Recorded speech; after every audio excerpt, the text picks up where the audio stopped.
So ஃபைனலாக எல்லாருமே ரொம்ப எதிர்பார்த்த தமிழ் சினிமாவின் முதல் 1000 கோடி படமான கூலி படத்தை பார்த்தாச்சு.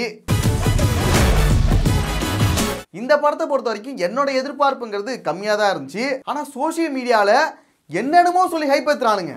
காணாம போன 2 கண்டெய்னரு, 30 வருஷமா ஆஃப்லைனு, சிவகார்த்திகேயன் கேமியோ, எல்சியூங்கிறானுங்க, என்னென்ன சொல்றானுங்க. இவனுங்க ஒரு பக்கம் ஹைப்பேத்தி இன்னொரு பக்கம் டிக்கெட் ரேட் அதிகமாக்குறானுங்க. பாடே முடியலடா, முடிச்சிடலாமா? நேத்தி ஏதோ லோகேஷ் கனகராஜ் இது ஒரு ஸ்டாண்டலோன் ஃபிலிம் சொன்ன பிறகுதான் இந்த ஹைப் எல்லாமே குறைஞ்சுது. இப்ப திருப்தியாடா உங்களுக்கு? லோகி வந்துட்டு ஆண்டவருக்கு ஃபேன் பாய் சம்பவம் பண்ணாரு, தலைவருக்கு சம்பவம் பண்ணிட்டாரு. அது எந்த மாதிரியான சம்பவங்கிறத இந்த வீடியோல பார்க்கலாம். 30 வருஷமா ஒருத்தனை ஆஃப்லைன்லயே வச்சிருக்கேன். இந்த படத்தோட ஸ்டோரி என்னன்னா, நண்பனை கொன்னவனை பழி வாங்குற ஒரு ரிவெஞ்ச் ஸ்டோரி. இதுக்கு மேல நீங்க தியேட்டர்ல போய் பாத்துங்க. அவன் உங்களுக்கு அப்பாவா இருக்கலாம், ஆனா அவன் எனக்கு நண்பன். அடுத்து இந்த படத்துல நடிச்ச நடிகர்கள் பத்தி பார்த்துடலாம். ஃபர்ஸ்ட் சூப்பர் ஸ்டார், அவரோட நடிப்பா இருக்கட்டும், அவரோட எனர்ஜியா இருக்கட்டும், எல்லாமே சூப்பர் தான். போடா. அதுவும் தலைவர் ஃபேன்ஸுக்கு இந்த படம் வந்து செம்ம ட்ரீட்னு சொல்லலாம். நிறைய நீங்க தியேட்டர்ல செலிப்ரேட் பண்ற மாதிரியான சீன்ஸ்லாம் நிறைய இருக்கும், நிறைய மாஸ் மொமெண்ட்ஸ் இருக்கு, ஃபைட் சீன்ஸ் எல்லாமே செமையா இருக்கு. என்கிட்டயே விளையாடி இருக்கு. தலைவரோட ஸ்டைலு அதுவுமே சூப்பர் தான். சூப்பர். அடுத்து வந்து ஷௌபின். இந்த படத்திலே எனக்கு ரொம்ப பிடிச்ச ஒரு நடிகர்னா அவர் தான். அவரோட கேரக்டர் வந்து மிரள வைக்குது. கிட்டத்தட்ட ஜெயிலர்ல வர விநாயகம் மாதிரி அதை தாண்டியுமே நல்லாவே பண்ணியிருக்காரு. அந்த கேரக்டர் மட்டும் யூகிக்கவே முடியாது. நல்லவன் மாதிரியே இருக்கும், கெட்டவனா மாறுவா, கெட்டவனா நல்லவனா அப்படிங்கிறதே தெரியாம போய்கிட்டே இருக்கும். அது செம்ம நடிப்பு உண்மையாவே. Out and out villain character. அவரை தான் கரெக்டா யூஸ் பண்ணியிருக்காங்க. இங்க இருக்கிற 14,400 பேர்ல எனக்கு தேவை அந்த ஒரு கூலி. அடுத்து சத்யராஜ், அப்புறம் வந்து ஸ்ருதிஹாசன். உன்னை யாரும் இங்க வர சொன்னா? அவங்களுமே அவங்களுக்கு கொடுக்கப்பட்ட ரோலி நல்லாவே நடிச்சிருக்காங்க. அதுக்கப்புறம் ரச்சிதா ராம்னு ஒரு கேரக்டர் வரும், நீங்கள் வந்து படத்தில் பார்த்துங்க, அதுவுமே நல்லாவே நடிச்சிருக்காங்க அவங்களுமே. அப்புறம் அமீர் கான் பற்றி சொல்லணும், நான் வந்து அப்புறமா சொல்கிறேன். இடையில வந்து எவனோ ஒருத்தர் எஸ்கே கேமியோன்னு சொல்லிட்டு தானே, அவனை மட்டும் நீங்கள் அழைச்சிட்டு வாங்கலாம் கொஞ்சம், அவனை மட்டும் எப்படியா கண்ணில் காட்டுங்க. கலைப்படுறானுங்க. அடுத்து நாகார்ஜுனா, அப்புறம் உபேந்திரா, 2 பேருமே அவங்களுக்கு கொடுக்கப்பட்ட ரோல்ல சூப்பராகவே நடிச்சிருக்காங்க. ஆனால் இன்னுமே நல்லா யூஸ் பண்ணியிருக்கலாம் அப்படிங்கிற ஒரு ஃபீல் தான் வந்துச்சு. அவனுக்கு உள்ளுக்குள்ள வேற ஏதோ ஒன்று பெருசா பண்றானுங்க சார். யூஸ் பண்றதுன்னா படம் முழுக்க வரணும், படம் முழுக்க அவங்க இருந்தால் தான் அவங்கள யூஸ் பண்றது அப்படிங்கிற மாதிரி நான் சொல்ல. அவங்க வர்றது கொஞ்ச நேரமா இருந்தா கூட அந்த சீனை வந்துட்டு அவ்வளோ சூப்பராக நல்லா பண்ணியிருக்கலாம். நாகார்ஜுனாவை பொறுத்த வரைக்கும் ஒரு பவர்ஃபுல் வில்லனா காமிக்கவே இல்லை. ஏதோ ஒரு நார்மல் கார்பரேட் வில்லன் மாதிரியே இருந்துட்டு போயிடுவாரு. அதே போல உபேந்திரா கேரக்டர் வந்து ரிவீல் பண்ற இடம் வந்து அவ்வளோ பவர்ஃபுல்லா இல்லை. ஒரு கூஸ்பம்ஸ் வந்து கிரியேட் ஆகணும் அப்படின்னு சொல்லி பண்ணியிருக்காங்க. ஆனால் அது அந்த அளவுக்கு இல்லை, ஒர்க் அவுட் ஆகல. உபேந்திரா மட்டும் தனியாக வந்திருந்தா அந்த இடம் இன்னும் நல்லாவே கூஸ்பம்ஸாக இருந்திருக்கும். அது இல்லாமல் இருந்தது வந்து அங்கே கொஞ்சம் மிஸ் ஆயிடுச்சு. அடுத்து இந்த படத்தோட மியூசிக், அனிருத் எப்பவுமே பயங்கரமாக பண்ணிடுவார் தலைவருக்கு. அதே போல் இந்த படத்துலையுமே சூப்பராக பண்ணியிருக்காரு. நிறைய இடத்துல பேக்ரவுண்ட் ஸ்கோர் வந்து ரொம்ப சூப்பராக இருந்துச்சு. சாங்கில் கூட சிக்கட்டு சாங்காக இருக்கட்டும், மோனிகா சாங்காக இருக்கட்டும். ஆனால் மோனிகா சாங்கை பற்றி ஒன்று சொல்லணும், மோனிகா சாங் எனக்கு ரொம்ப பிடிச்ச சாங்கு. ஆனால் அதை வந்துட்டு படத்தில் பார்க்கும்போது அது சொதப்பிட்டாங்க. நான் ரொம்ப எதிர்பார்த்தேன்டா மோனிகா சாங்க்கு, காவாலா மாதிரி இருக்குன்னு நான் நினச்சி எதிர்பார்த்தேன். அந்த சாங்கை பிளேஸ் பண்ண இடமும் சரியில்லை, அந்த சாங்குமே சரியில்லை. ஒரு பக்கம் சாங்கு ஓடுது, ஒரு பக்கம் சீனும் இடையில வந்து டிஸ்டர்ப் பண்ணுது.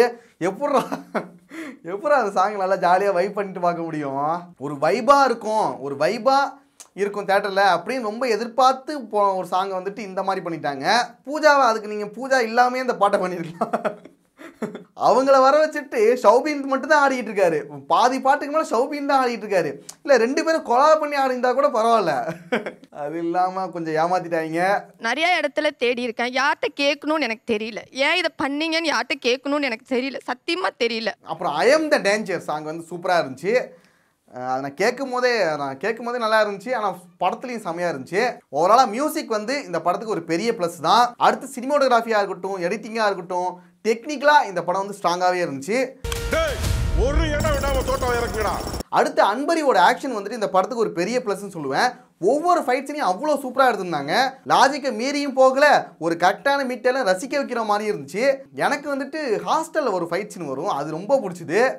அதில் வந்து ஒரு ஃபன்னான ஒரு கான்செப்ட் வச்சு ஒரு ஃபைட் சீன் இருக்கும், நல்லா இருந்துச்சு. அவனுக்கு தெரிஞ்சது. ஆனால் இந்த படத்துக்கு எதுக்கு ஏ சர்டிஃபிகேட் கொடுத்தாங்கங்கிறதே எனக்கு பெரிய டவுட்டாக இருக்குது. ஜெயிலரை விட கம்மியாக தானே இருக்குது. 1-2 இடத்துல அங்கங்கே வைலன்ஸ் கொஞ்சம் இருக்குதான். அதையுமே லைட்டாக மேட்ச் பண்ணி யூஎஸ் சர்டிஃபிகேட் கூட வாங்கியிருக்கலாம். ஏன்னா ஃபேமிலி ஆடியன்ஸ் வந்து இந்த படத்துக்கு வர முடியல. நிறைய பேர் வந்து குழந்தைகளோட வரும்னு நினச்சாங்க. ஏன்னா ஃபேமிலி ஆடியன்ஸ் அல்ல கட்டிடலாம். பொதுவாகவே ரஜினி படங்கள் பொறுத்த வரைக்கும் ஃபேமிலியாக நிறைய பேர் வந்து பார்ப்பாங்க. இப்போ ஏ சர்டிஃபிகேட் கொடுத்தனால குழந்தைகள்லாம் ஆச்சிட்டு வர முடியாது, அந்த மாதிரி ஆயிடுச்சு. ஏ சர்டிஃபிகேட் கொடுக்குற அளவுக்கு இதில் ஒன்றும் அந்த அளவுக்கு ஒன்றும் பெருசாக வைலன்ஸ் இல்லை. இதை விட அதிகமாக வைலன்ஸ் இருக்கிற படத்தில் கூட ஏ சர்டிஃபிகேட்னா கொடுக்காம யூஎஸ் சர்டிஃபிகேட் தான் கொடுத்துருக்காங்க. அடுத்து இந்த படத்தில் வந்துட்டு ஒரு சில ட்விஸ்ட் அண்ட் டர்ன்ஸ் வந்து நல்லாவே ஒர்க் அவுட் ஆனிச்சு. சில இடங்கள் ப்ரெடிக்ட் பண்ணுற மாதிரி இருந்தாலும் முக்கியமான ஒரு சில சீன்ஸ் வந்து நல்லாவே ஒர்க் அவுட் ஆனிச்சு. இன்டர்மிஷனுக்கு முன்னாடி ஒரு ட்விஸ்ட் ஒன்று வரும், அது நல்லா இருந்துச்சு. அதே போல் வந்துட்டு இன்டர்மிஷன் முடிஞ்சு கொஞ்ச நேரத்துக்கு அப்புறம் ஒரு ட்விஸ்ட் வரும், அதுவுமே சூப்பராக இருக்கும். ஒரு சில இடங்கள் கொஞ்சம் லேகாக போனாலும் அங்கங்கே கொஞ்சம் ஹை மொமெண்ட்ஸ் வச்சு மேட்ச் பண்ணியிருக்காங்க, அது கொஞ்சம் ஆறுதலாக இருக்கும். இது வரைக்கும் நம்ம பாசிட்டிவ் எல்லாத்தையும் பார்த்தாச்சு. இதுக்கப்புறம் நெகட்டிவ்குள்ளே வரலாம். இது வரைக்குமே நம்ம அங்கங்கே நெகட்டிவ் சொல்லியிருக்கோம், இதுக்கப்புறம் ஃபுல்லாக பார்த்துடலாம். ஃபஸ்ட்டு நெகட்டிவாக நான் என்ன சொல்லுவேன்னா, இந்த படத்தோட ஸ்டோரியே ரொம்ப இன்ட்ரெஸ்டிங்கான ஒரு ஸ்டோரியே கிடையாது. இது வந்து ரொம்ப நார்மலான ஒரு ரிவெஞ்ச் ஸ்டோரி தான். ரொம்ப விறுவிறுப்பாக, ரொம்ப எக்ஸைட்மெண்ட்டோட, ஒரு இன்ட்ரெஸ்டிங்காக போகிற மாதிரியான ஒரு கதையே இல்லாதனால நம்ம நார்மலாக பார்க்குற மாதிரி தான் இருக்குது. அங்கங்கே ஒரு ஹை மொமெண்ட்ஸ் வச்சு மேட்ச் பண்ணாலுமே ஓவரால் பார்க்கும்போது இது ஒரு சூப்பரான ஒரு எக்ஸ்ட்ரானரியான ஒரு படம்டா அப்படின்னு நம்ம சொல்ல முடியல. இது வரைக்கும் நம்ம பார்த்த லோகேஷ் படங்களில் இதுதான் கடைசியாக இருக்குது. அப்புறம் இன்னொரு விஷயம் சொல்லிடுறேன், அதுக்குன்னு ரொம்ப மொக்கையான படம்னு கூட நினச்சிடாதீங்க. ரொம்ப மொக்கையான படமாகவும் இதை சொல்லவே முடியாது. ஒரு தக் லைஃபுக்கு மேலே. தக் லைஃப் ரொம்ப அடிமட்டம், அது வேணாம்.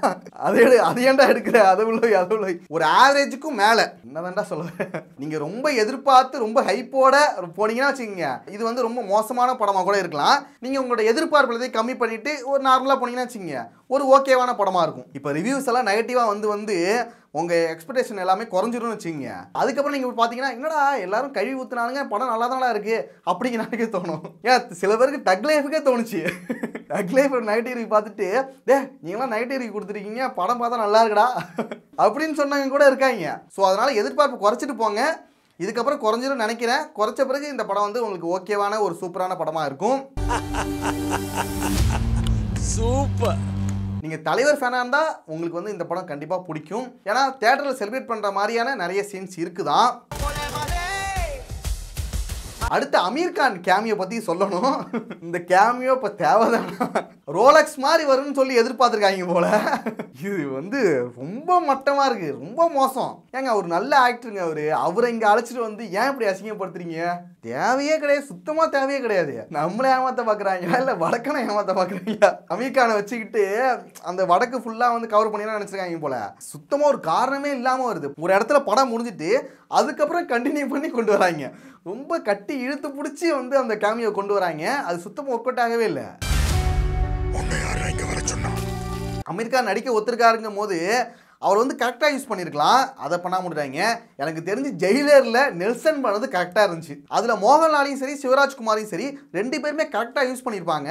அதை வந்து ஸ்க்ரீனில் பார்க்கும்போது அவ்வளோ மாசாக இருந்துச்சு. ஆனால் இந்த படத்தில் அமீர் கானை டோட்டலாக வீணாக்கிட்டாங்க. பேன் இண்டியா படம் எடுக்க சொன்னால் பேன் இண்டியா ஸ்டார்ஸ் வச்சு படம் எடுக்கிறாங்க. அதுதான் பேன் இண்டியா படம் நம்ப வைக்கிறாங்க. இவனுங்க வேற ஒரு பக்கம் 1000 கோடின்னு அடிச்சுட்டு கிடக்குறாங்க. ஏன்டா 1000 கோடிங்கிறது ப்ரொடியூசர் பிரச்சனைடா, அவங்க சம்பாதிக்க போறாங்க, அது அவங்களோட பிரச்சனை. உனக்கு எதுக்கு இதுல என்ன பெருமை கிடைக்கு? நமக்கு வந்து நல்ல படம் வந்தா போதும், ஒரு நல்ல ஸ்டோரி இருந்தா போதும். அதை விட்டுட்டு இவங்க 1000 கோடிக்கு வந்து கூவிக்கிட்டு அடிச்சுட்டு கிடக்குறாங்க. இந்த பாக்ஸ் ஆஃபீஸ் கம்பாரிசனா பண்ணிட்டு இருப்பானுங்க. நாங்க தான்டா மாசுன்னு. இது எதுக்கு இது? இதனாலேயே பெரிய பெரிய ஆக்டர்ஸுக்கும் சரி டைரக்டர்ஸுக்கும் சரி அதுலேயே ஒரு ப்ரெஷர் அதிகமாகிடுது. நம்ம வந்து பேன் இண்டியா படம் எடுக்கணும், 1000 கோடி நம்ம தொடணும், நல்ல படம் வந்தால் போதும். நமக்கு டிக்கெட் வாங்குறது நமக்கும் ப்ரெஷர் ஆகுது. எனக்கு எங்கேயோ பார்த்த மாதிரி இருக்கு. இந்த படத்துல போலீஸுங்கிற கான்செப்டே இருக்காது. அவங்க தொழில் பண்ற இடத்துல போலீஸ் வர முடியாது, வந்தா கொண்டுறானுங்க, அது ஓகே. ஆனா பப்ளிக்கா போயிட்டு இருப்பாங்க, ஒரு சேசிங் சீன் ஒன்று வரும், அதுல சுத்தமா போலீஸுங்கிற கான்செப்டே வராது. ஏண்டா ரயில்வே ஸ்டேஷன்ல ஒரு போலீஸ் கூடவா இருக்க மாட்டாங்க. அந்த சீனை எப்படி எடுத்தாங்கன்னே தெரியல. இங்க இருக்கிற 14,400 பேர்ல எனக்கு தேவை அந்த ஒரு குழி. அடுத்து நான் ரொம்ப எதிர்பார்த்து போனது வந்துட்டு விண்டேஜ் ரஜினியை பார்க்கலாம் அப்படின்ட்டு. என்கிட்டயே விளையாடி இருக்கு. ஆனால் அதில் தலைவரை பார்க்கும்போது எனக்கு அந்த அளவுக்கு ஒன்றும் நல்லா இருக்க மாதிரி தோணல. சத்யராஜுக்கு வந்து டிஏஜி வந்து சூப்பராக பண்ணியிருந்தாங்க, அது ஓகேடா நல்லா இருக்கிற மாதிரி இருந்துச்சு. ஆனால் தலைவருக்கு வந்துட்டு கொஞ்சம் சொதப்பிட்டாங்க, ஒரு பாதிக்கு பாதி தான் நல்லா இருக்குது. டிஏஜிக்கு மட்டும் பக்காவாக பண்ணியிருந்தாங்கன்னு வச்சுக்கோங்க, இன்னும் நல்லா ஒரு கூஸ் பம்ஸாக இருந்திருக்கும். அதுதான் லைட்டாக மிஸ் ஆகிடுச்சு. ஸோ ஃபைனலாக இந்த படம் வந்துட்டு ஒரு ஆவரேஜுக்கும் கொஞ்சம் மேலே, ரொம்ப சூப்பரான படம்னு சொல்ல முடியாது, ரொம்ப சுமாரான படம்னு சொல்ல முடியாது, ஒரு ஆவரேஜுக்கும் மேலே. லோகேஷ் கனகராஜ் இன்னும் பெட்டராக இந்த படத்தை வந்து ப்ரெசென்ட் பண்ணியிருக்கலாம். நீங்களும் இந்த படம் பார்த்துருந்தீங்கன்னா உங்களுக்கு என்ன தோணுச்சுங்கிறத கமெண்ட்ஸை சொல்லுங்கள். நெக்ஸ்ட் ஒரு வீடியோவில் பார்க்கலாம்.